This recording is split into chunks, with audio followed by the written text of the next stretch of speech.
안녕하십니까. 오늘은 음력으로 정월 초하루 설날입니다. 설은 동양에서 가장 큰 축제 중에 축제입니다. 중국에서는 이 설 축제를 15일간이나 지속한다고 합니다. 이때는 폭죽도 터뜨려서 악기를 내어쫓고 또 맛있는 거 실컷 먹습니다. 이제 중국 사람들이 즐겨 먹는 설 음식은 만두가 있고 귤이 있고 또 생선이 있다고 합니다. 근데 생선을 먹을 때 주의할 것은 생선을 절대 뒤집어서 먹으면 안 된다고 합니다. 그 이유는 생선을 먹다가 뒤집으면 이제 흑자가 적자로 뒤집히기 때문이라고 합니다. 또 한 가지 재밌는 것은 이 설 축제 중에는 절대 성을 내서는 안 됩니다. 왜냐하면 이들이 믿기는 만약 설 때 화를 내면 그 1년 내내 화날 일만 생긴다고 믿기 때문입니다. 한국에서도 역시 설 명절은 가장 큰 명절입니다. 올 설에 약 2877만 명이나 고향을 찾아 이동했다고 합니다. 설날에 우리 떡국을 먹습니다. 세배도 합니다. 온 식구가 모여서 함께 맛있는 것을 먹으며 즐거워합니다. 윷놀이도 합니다.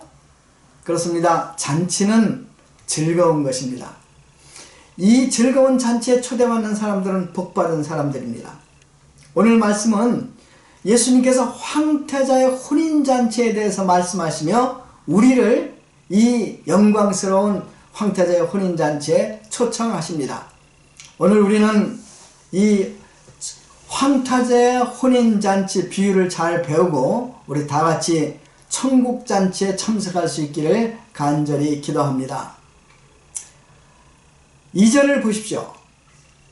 천국은 마치 자기 아들을 위하여 혼인잔치를 베푼 어떤 임금과 같으니, 옛날에 어떤 임금님이 계셨습니다. 이 임금님은 백성들을 정말 사랑하는 성군이었습니다. 뿐만 아니라 어떤 원수에게도 패해본 적이 없는 강력한 군주였습니다. 그의 영토는 온 땅을 덮을 만큼 넓었습니다. 그런데 이 임금에게는 사랑하는 애아들이 한 명 있었습니다. 임금님은 아들이 훌륭한 왕이 되도록 최고의 선생들을 뽑아서 각 반면에 최고의 교육을 시킵니다. 황태자는 드디어 문무를 겸비하고 뛰어난 인격을 갖춘 왕제로 성장합니다. 무엇보다 그는 아버지 임금님을 사랑하고 존경하고 순종합니다. 더 나아가서 백성들을 자기 몸처럼 사랑합니다. 이 황태자가 이제 나이가 차서 결혼할 때가 되었습니다. 임금님은 전국에 방을 붙여서 황태자 비가 될 신부감을 모집합니다. 미모와 지성을 갖춘 수많은 황태자 비 후보들이 궁궐로 몰려듭니다. 그 많은 후보 중에서 충청도 양촌 출신의 한 처녀가 황태자 비로 간택이 됩니다. 이 처녀는 뛰어나게 아름답을 뿐만 아니고 믿음이 참으로 좋았습니다. 또 기도도 열심히 했습니다. 또 효심이 특심했습니다. 혼인 날짜가 명년 3월로 정해집니다. 보통 혼인잔치는 1년 전부터 성대히 준비됩니다. 1년 전에 벌써 국내 아주 중요한 사람들에게 초청장이 발부됩니다. 그리고 혼인잔치가 베풀어질 예식장은 궁궐 중에서 가장 아름다운 궁궐, 또 가장 넓은 또 아름다운 정원으로 정해집니다. 이 정원 넓은 잔디밭에는 온갖 꽃들이 만발합니다. 여기저기서 공작새와 꽃사슴들이 거닐고 있습니다. 연못이 여러 군데 있는데 이 연못에서 시작된 시내가 이 잔디밭을 굽이굽이 돌며 운치를 자랑했습니다. 잔치 음식으로는 포동포동하게 살찐 수많은 소들, 또 양들, 사슴들이 이제 여러 방면으로 요리가 됩니다. 한국 요리를 비롯해서 세계 각국의 진귀한 요리들도 산의 진미로 준비가 되었습니다. 불란서로부터 최고의 와인도 엄청난 양을 들여와서 충분히 준비해 놓았습니다. 임금님은 결혼식 분위기를 돋우기 위해서 최고의 오케스트라 단도 초청하였습니다. 황태자의 결혼식은 7일 동안 계속되었습니다. 결혼식이 있는 주간에는 특별 공휴일로 선포됩니다. 임금님은 혼인잔치에 드는 돈이 얼마가 들든지 개의치 않습니다. 황태자를 결혼시키는 임금님의 마음은 이제 죽어도 여한이 없을 정도로 정말 행복했습니다. 3절을 보십시오. 그 종들을 보내어 그 청한 사람들을 혼인잔치에 오라 하였더니 오기를 싫어하거늘. 신기한 일이 벌어집니다. 당시 혼인잔치에 초청하는 것은 1년 전부터 초청장을 미리 발부한 후 결혼식이 임박해서 구체적인 날짜와 시간과 장소를 알리고 종들을 보내서 모셔왔습니다. 그 청한 사람들은 이미 1년 전에 오기로 약속된 사람들이었습니다. 그런데 신기한 것은 이들이 막상 혼인잔치가 시작되려고 하자 혼인잔치에 오기를 싫어합니다. 자, 그러면 왜 이들이 혼인잔치에 오기 싫어했을까요? 어쩌면 그들의 딸이 황태자비 간택에 떨어져서일 수도 있습니다. 아니면 축의금이나 진상품을 이제 임금님께 드려야 되는데 그게 없어서 그럴 수도 있습니다. 없어서 그렇든가 아까워서 그럴 수도 있습니다. 그런데 2절을 자세히 보십시오. 이들이 오기 싫어하는 데는 어떤 이유가 없습니다. 그들은 그냥 오기 싫은 것이에요. 그들은 임금님과 황태자를 사랑하지 않습니다. 그들은 임금님과 황태자가 행복해지는 것을 원하지 않습니다. 그런데 임금의 초청에, 그것도 황태자의 혼인잔치에 오지 않는 것은 임금에 대한 모욕이고 이것은 죄입니다. 그것도 임금의 초청을 일단 승낙했다가 거절하는 것은 용납될 수 없는 일입니다. 정 못 올 사정이 있었다면 그들은 미리 연락하는 것이 마땅합니다. 그러나 그들은 종들이 마차를 가지고 모시러 가자 그 자리에서 거절한 것입니다.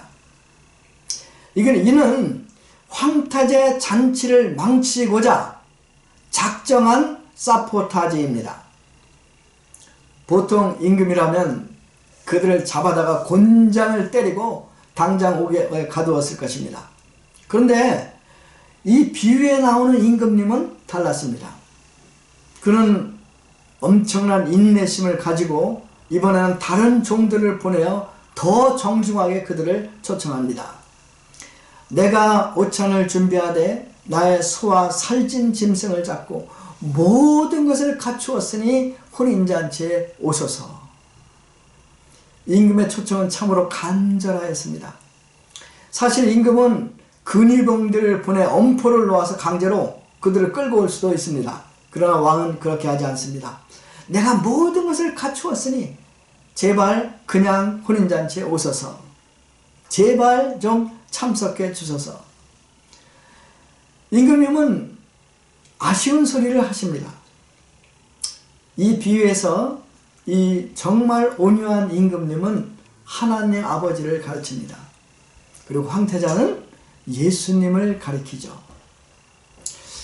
우리 하나님은 첫사랑 아담이 범죄했을 때 구원자를 이 땅에 보내시겠다고 약속하셨습니다. 그리고 때가 되자 정말 약속대로 예수 그리스도를 이 땅에 보내십니다. 예수님은 우리 인류의 모든 죄짐을 지시고 십자가에서 못 박혀 죽으심으로 모든 인류의 죄를 대속하여 주셨습니다. 그리고 3일 만에 죽은 자 가운데 다시 살아나 잠자는 자들의 첫 열매가 되셨습니다. 이로써 예수님은 죄 문제를 해결하십니다. 그리고 죽음의 권세를 파하심으로 천국의 문을 여셨습니다. 이제 누구든지 이 예수님을 믿으면 그가 어떤 죄를 지었든지 모든 죄사함을 받고 천국잔치에 참석하게 되었습니다. 이것이 복음입니다. 이 잔치에 참여한 자들은 더 이상 죄의식에 시달리지 않습니다. 더 이상 죽음의 공포에 시달리지도 않습니다. 예수님의 천국잔치는 모든 것이 준비된 은혜의 잔치입니다. 구원의 잔치입니다. 생명의 잔치입니다. 또 영원히 계속되는 영원한 잔치입니다. 우리 하나님은 우리를 이 영광스러운 잔치에 초청하십니다. 예수 말씀하십니다. 내가 잔치를 준비하되 나의 소와 살진 짐승을 잡고 모든 것을 갖추었으니 다만 혼인잔치에 오소서. 이 하나님의 초청에 대한 여러분의 대답이 무엇입니까? 자, 이제 두 번째 초청받은 사람들의 반응을 봅시다. 5절 6절 제가 읽겠습니다. 그들이 돌아보지도 않고 한 사람은 자기 밭으로 한 사람은 자기 사업하러 가고 그 남은 자들은 종들을 잡아 모욕하고 죽이니. 와, 그들은 돌아보지도 않습니다. 그리고 한 명은 자기 밭으로 가버리고 다른 사람은 자기 사업하러 가버립니다. 그 남은 사람들은 어디 갈 데가 없지만 혼인잔치에는 죽어도 안 가고자 합니다. 그런데 이들은 한 걸음 더 나가서 초청하는 종들을 뺨을 때리고 능욕하고 나중에는 쳐서 죽이기까지 합니다. 그 결과가 어떻게 됐을까요? 7절을 보면 임금님은 노하셔서 군대를 보내어 그 살인한 자들을 진멸하고 그 동네를 불살라 버리십니다. 여기서 우리가 배우는 것이 무엇입니까? 우리 하나님 사랑의 하나님이십니다. 인내의 하나님이십니다. 그러나 끝까지 이 사랑을 거절하고 이 하나님의 은혜를 부인하면, 그리고 초청을 거부하는 자들에게는 하나님께서 그들을 심판하신다는 것입니다. 우리 하나님 절대 만홀히 여기서는 안 되는 분이십니다. 청한 사람들이 거절합니다. 즐거우고 기쁜 혼인잔치가 이제 엉망이 되어버릴 상황에 되었습니다. 이제는 잔치를 포기하거나 연기할 수밖에 없는 상황이 되었습니다. 그런데 이 비유에 나온 임금님은 잔치를 결코 포기하지 않습니다. 다시 종들을 불러서 이제 그들에게 명령합니다. 8절에서 10절까지죠.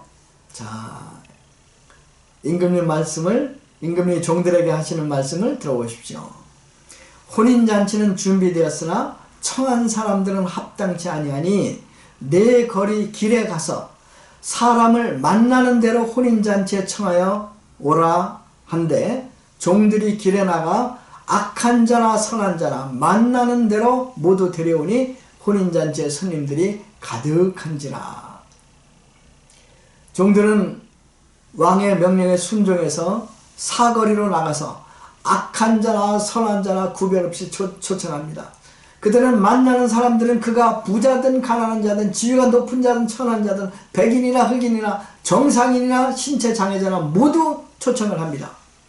이 초청받은 사람 중에서는 악한 자들도 틀림없이 많았을 것입니다. 깡패들도 있었고 강도들도 있었고 소매치기, 살인자, 각종 죄인들도 있었을 것입니다. 그런데 이들은 겸손히 종들을 따라와 황태자의 혼인잔치에 참석합니다. 그들은 임금님의 용안을 배울 수 있습니다. 황태자 부부와 함께 잘 차려진 잔치상에서 마음껏 먹고 마실 수가 있게 되었습니다. 엄청난 특권입니다. 그러면 이들은 어떻게 이런 특권을 누릴 수 있었을까요? 그것은 그들의 심령이 가난했기 때문입니다. 그들은 자신들같이 비천한 자들에게 베풀고자 하시는 임금님의 은혜를 감사함으로 받아들였습니다. 그리고 겸손히 종들을 따라가서 혼인잔치에 참석을 합니다. 우리 하나님 은혜의 하나님이십니다. 하나님께서는 수고하고 무거운 우리 인생들을 위해서 황태자 예수님을 통해서 천국잔치를 베풀어 주십니다. 누군지 예수님을 통해 베푸시는 이 하나님의 은혜를 믿으면 그는 천국잔치에 참석할 자격을 얻게 되고 참석하게 됩니다. 이것이 복음입니다. 여기서 우리가 종들로부터도 배울 바가 있습니다. 종들은 교만한 사람들을 초대하다가 많은 모욕을 받습니다. 얻어맞습니다. 또 자기들의 사랑하는 동료들도 잃었습니다. 그들은 지쳤을 것입니다. 그런데도 그들은 임금의 세 번째 초청 명령에 말없이 순종을 합니다. 어떻게 그렇게 할 수 있었을까요? 이는 그들이 임금의 마음을 이해하고 그의 아들을 사랑했기 때문입니다. 그들은 종이라고 하기보다 오히려 황태자의 친구라고, 하나님 임금님의 친구라고 할 수 있습니다. 그들의 충성심으로 말미암아 깨질 뻔한 혼인잔치는 다시 거행될 수 있게 되었습니다. 우리가 누구입니까? 우리는 하나님의 종입니다. 우리는 하나님의 나라의 일꾼입니다. 우리의 사명은 많은 사람들을 하나님께서 베푸신 천국잔치에 초청하는 것입니다. 올해 우리가 하나님의 은혜로 몇 사람이라도 우리 천국잔치에 초청할 수 있기를 간절히 기도합니다. 11절을 보겠습니다. 임금이 손님들을 보러 들어올새 거기서 예복을 입지 않은 한 사람을 보고, 이상한 점이 있어요. 이제 거리에서 종들이 이제 사람들을 막 데리고 왔잖아요. 근데 거리에서 온 사람들이 어떻게 이 예식장에, 이 혼인잔치 이 홀에서 모두 예복을 입고 잔치상에 앉아 있었을까요? 답은 이 임금님이 궁궐 문에서 이미 예복을 만들어 가지고 준비해 놓고 있다가 들어오는 사람들에게 한 사람씩 나눠 준 것을 의미합니다. 그래서 이 잔치에 참석한 사람들은 그가 지금까지 어떤 옷을 입었던지 이제 새로운 아주 화려한 혼인잔치 예복을 입고 이제 잔치상에 앉아 있을 수가 있었던 것입니다. 이제 모든 사람들이 화려한 이제 이 예복을 입고 있었는데 한 사람이 까만 가죽 잠바를 입고 있었던 것이에요. 자, 왜 이 사람은 혼인잔치 예복을 안 입고 까만 가죽 잠바를 입고 있었을까요? 어쩌면 자기 옷이 이 가죽 잠바가 더 좋다고 생각했을 수도 있어요. 아니면 이 사람은 무엇을 하라고 하면 무조건 반발하고 보는 청개구리 기질이 있는 사람일 수도 있습니다. 어쨌든 그는 잔치에 참석할 수 있는, 잔치를 즐길 수 있는 한 가지 조건, 이 예복을 거부한 것입니다. 자, 임금이 이 사람을 어떻게 대합니까? 자, 임금이 이렇게 말해요. 친구여, 어찌하여 예복을 입지 않고 여기 들어왔느냐. 여기서 중요한 것은 그 호칭이에요. 뭐라고 호칭해요? 친구여. 임금님은 이 좀 삐딱한 불순종하는 이 사람을 내 이놈이라고 부르지 않고 친구여 이렇게 불러요. 자, 이 부드러운 친구여라는 호칭은 무슨 뜻이 있을까요? 이 말은 내가 지금이라도 잘못을 뉘우치고 예복을 갈아입으면 이제 된다, 이런 것을 의미하겠죠. 그런데 그 사람의 반응이 어떻습니까? 그 사람은 입을 꾹 다물고 말하지 않습니다. 이것은 예복을 절대 입지 않겠다는 그의 고집을 보여줍니다. 결국 임금님은 사환들을 명령해서 그 수족을 결박하여 바깥 어두움에 내어 던집니다. 그는 거기서 슬피 울며 이를 갈고 있게 되었습니다. 이를 볼 때 천국잔치를 즐기려면 예복이 아주 중요함을 알 수 있습니다. 임금님은 이 천국잔치에 참석하는 이제 혼인잔치에 참석하는 사람들의 과거가 어땠는가 묻지 않아요. 그가 지금 어떤 사람인가도 묻지 않아요. 직업이 무엇인가도 묻지 않아요. 그것이 그 사람이 도덕적으로 얼마나 깨끗한 사람인가 뭐 이것도 묻지 않아요. 다만 임금님은 그가 예복을 입고 있는가 안 입고 있는가만 문제 삼으십니다. 여기서 예복이 무엇일까요? 이것을 우리에게 적용하면 이것은 예수님의 피를 믿음으로 말미암아 우리의 모든 죄가 사해지고 예수 그리스도 안에 있는 하나님의 의를 덧입는 것을 말합니다. 우리가 예수님을 믿고 예수님의 피로 우리의 모든 죄가 사함받고 하나님의 의를 덧입으면 우리가 과거에 어떤 죄를 지었든지 우리가 어떤 사람이든지 우리는 천국에 들어가서 하나님이 베푸신 구원의 잔치에 참여할 수 있습니다. 이것이 복음입니다. 예수님은 결론적으로 14절에서 이렇게 말씀하십니다. 청함을 받은 자는 많되 택함을 입은 자는 적으니라. 무슨 말일까요? 천국잔치에 초청을 받는 사람은 많지만 정말 구원받는 자는 소수다, 이런 말이 아닐까요? 여러분, 교회 나간다고 다 천국에 가는 것 절대 아닙니다. 천국잔치에 택함을 받아야 합니다. 자, 여러분은 천국잔치에 택함을 받으셨습니까? 그러면 천국잔치에 택함을 받은 자가 어떤 자들입니까? 오늘 말씀을 보면 천국잔치에 택함을 받은 자는 예복을 입은 자들입니다. 이 임금님이 준비한 그 예복을 입은 자들, 그들이 천국잔치에 택함을 받은 자들입니다. 우리가 택함을 받았다는 증거는 하나님께서 예비하신 예복, 곧 예수 그리스도를 믿는 것, 예수 그리스도를 옷 입는 것으로 나타납니다. 믿음의 옷을 입은 자들은 이 땅에 있는 동안 천국을 소망하며 삽니다. 그리고 천국의 기쁨을 이 땅에서 누리며 삽니다. 그리고 언젠가 이 땅을 떠나서 이제 천국에 들어가게 될 때 천국에서 그 영광스러운 어린 양의 혼인잔치에 참여하게 됩니다. 그래서 이렇게 생각할 수 있어요. 우리의 신앙생활이 괜히 짜증이 나고 부담스럽고 또 불평과 원망이 우리 마음속에 솟아난다면 그 사람은 믿음을 한번 점검해 볼 필요가 있습니다.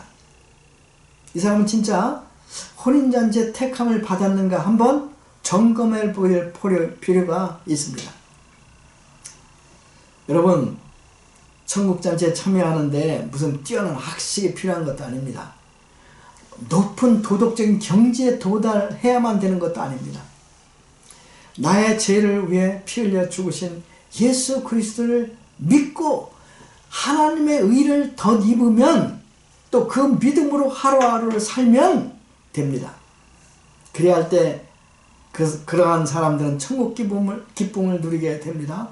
그리고 언젠가 하늘에서 베푸는 천국잔치에 참여할 수 있게 됩니다. 여러분, 천국잔치에 참여하고 싶으시죠? 예스! 자, 그러면 저를 따라 기도해 주십시오. 자, 기도하겠습니다. 주 예수님, 저는 천국잔치에 참여하고 싶습니다. 십자가에서 죽으심으로 저의 모든 죄값을 담당하시니 감사합니다. 지금 저는 제 마음의 문을 열고 예수님을 저의 구주, 저의 하나님으로 영접합니다. 저의 모든 죄를 용서하시고 저에게 의의 옷을 입혀주심을 감사합니다. 저를 다스려 주십시오. 저를 주님이 원하시는 사람으로 만들어 주시옵소서. 제가 매일매일 예수님의 보혈의 피를 믿고 그 믿음으로 살아갈 수 있도록 도와주십시오. 예수님의 이름으로 기도했습니다. 아멘.